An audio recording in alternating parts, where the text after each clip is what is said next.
अस्सलाम वालेकुम फ्रेंड्स, कैसे हैं आप सब। बकरा ईद तो गुज़र गई, लेकिन बकरा ईद के बाद भी दावतों का एक सिलसिला चलता ही रहता है। इस बार मैंने सोचा कि क्यों ना ससुराल वालों की खूबसूरत सी दावत रखी जाए। मैंने दावत से 2 दिन पहले ही गोश्त को छोटी बोटियों में कटवा कर फ्रीज़ कर लिया था, उसे वॉश करके, ताकि दावत वाले दिन मुझे परेशानी ना हो।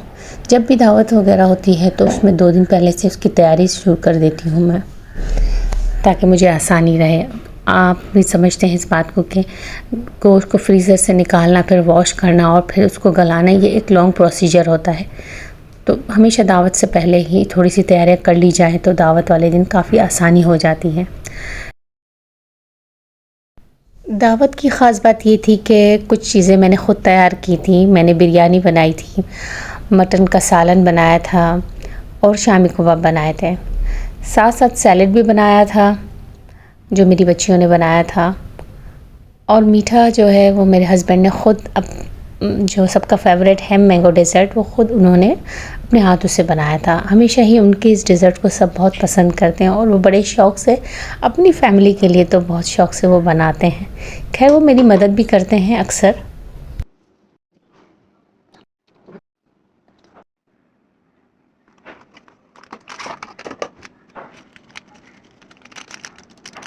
इसमें मैं 1 गिलास पानी डालूंगी एंड अब इसमें ऑयल डलेगा।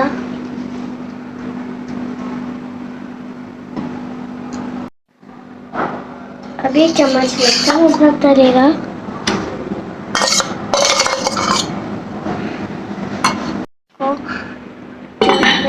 रखने के लिए पहले इसका ढक्कन लगा देंगे। अब इसको चूल्हे पे रखते हैं। अब इसको चूल्हे पे रखने की बात, ये बहुत ज़्यादा भारी है और ये मुझसे तो नहीं उठ रहा। अब हमने इसको चूल्हे पे रख दिया है पकने के लिए। जब ये रेडी हो जाएगा, जब मटन हांडी को हमने चूल्हे पर रख दिया है पकने के लिए। सारा ने अपने शौक़ से ये सारे काम किए हैं। यहाँ पर हम लोग कच्चा पपीता भी डाल रहे हैं क्योंकि गोश्त जल्दी से गल जाता है। यहाँ पर मैं कच्चा पपीता डाल रही हूँ। अब मैं पपीता कट कर मटन हांडी के बाद हम लोगों ने शामी कबाब की तैयारी की। गोश्त पहले से ही साफ़ करके फ्रीज़ किया हुआ था, तो मुझे काफ़ी आसानी हो गई थी पकाने में।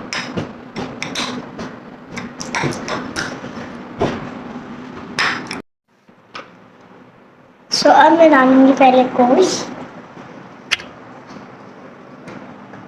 उसके बाद मैं डालूंगी दाल,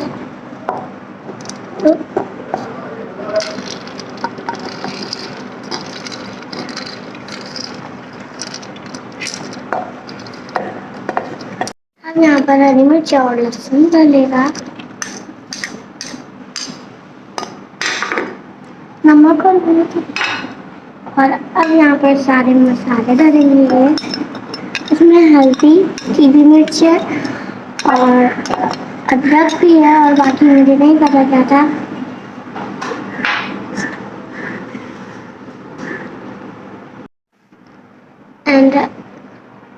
एंड अब यहाँ पर प्याज और कच्चा पपीता डलेगा। यहाँ पर अब सॉल्ट डलेगा।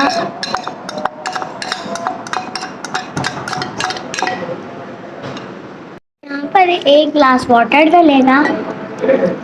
कवर करके चूल्हे पे रखेंगे।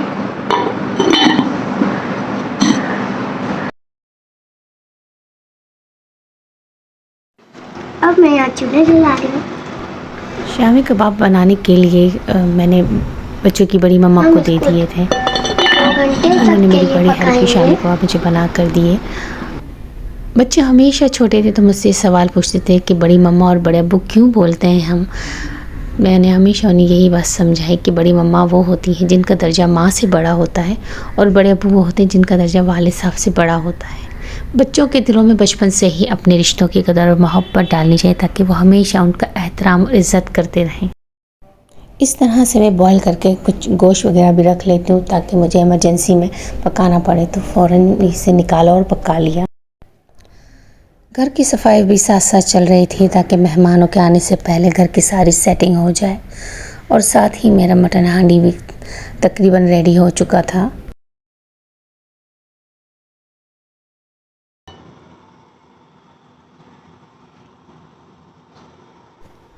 ये मैंने एक सॉस रेडी की थी बारबेक्यू के लिए। अक्सर मैं इनसे बनाती हूँ, जिसमें इमली का पल्प होता है, केचप वगैरह डालकर, इसमें थोड़ा ज़ीरा डालकर इसे मैं बनाती हूँ, जो बहुत अच्छी लगती है। एक बात तो मैं आपको बताना ही भूल गई, खानों में साथ साथ बिरयानी और मटन हांडी और साथ साथ शामी कबाब के अलावा बाहर से हमने अंटर बीफ बनवाया था और मटन लेग भी बनवाई थी, जो मैंने मंदी स्टाइल में सर्व की थी। यहाँ पर बच्चे सैलेड की तैयारी कर रहे हैं। रशियन सैलेड उन्होंने बनाई और सादा सलाद भी उन्होंने रेडी किया था। बहुत खूबसूरत अंदाज में टेबल पर सर्व किया था। अभी सैलेड आधा तैयार करके साइड पर रख दिया है।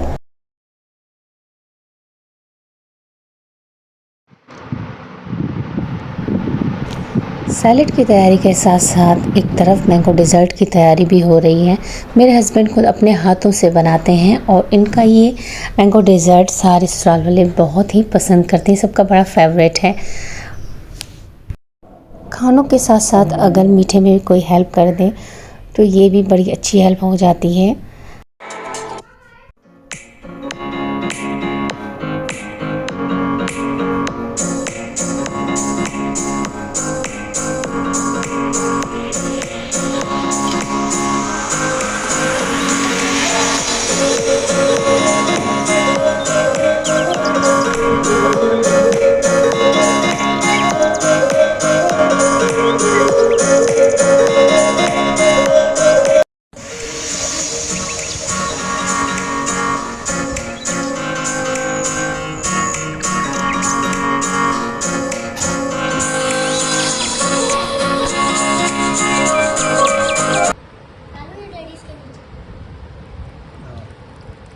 यहाँ पर मैंने बिरयानी का कौरमा एक दिन पहले बना कर रख लिया था, ताकि मुझे उस वक्त परेशानी ना हो और मैं आसानी से बिरयानी की तह लगा सकूं, और इससे थोड़ा टाइम भी बच जाता है।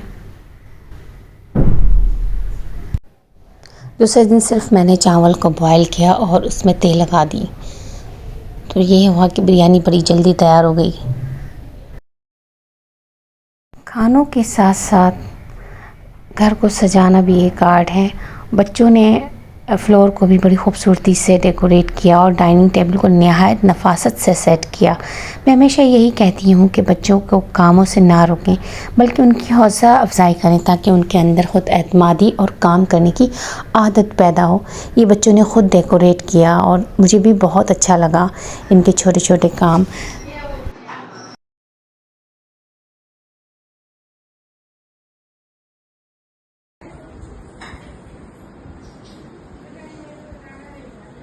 गाइस, हम लोगों ने यहाँ पर अपनी टेबल को पूरा डेकोरेट कर लिया है। मेहमान आ चुके थे, घर में रौनक लग चुकी थी। मटन मंदी और हंटर बीफ हमने बाहर से ऑर्डर पर बनवाए थे, लेकिन इसको गर्म करना भी एक बड़ा चैलेंज था। दोनों चीज़ों को मैंने एक बड़े पतीले में रख कर उसे गर्म किया। उसके बाद हमने इसे रस्सियों से आज़ाद किया। साथ साथ मैंने इस मंदी के बिरयानी के अलावा मैंने मंदी के चटनी कराया था अलग से बनाए थे और उसको मैंने मंदी स्टाइल में सर्व किया था। इसके साथ मैंने एक सॉस भी बनाई थी।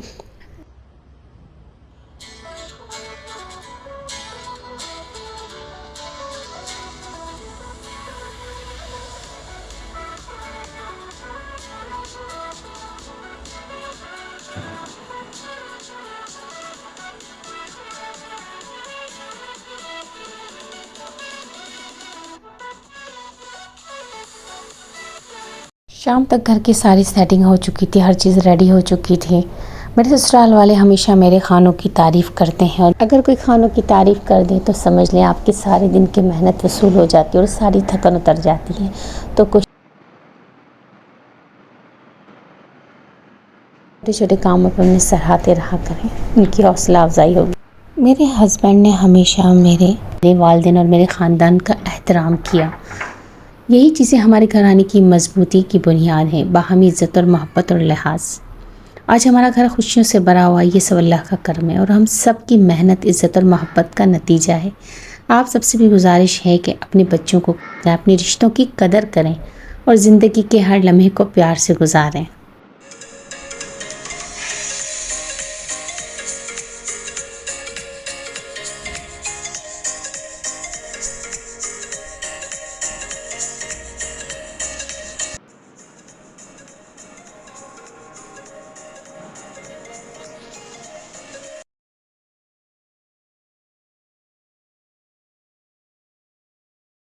अगर आप लोगों को मेरा ब्लॉग अच्छा लगा तो मेरे चैनल को लाइक करें, कमेंट करें, शेयर करें, सब्सक्राइब करें। Thank you for watching. अल्लाह हाफिज़।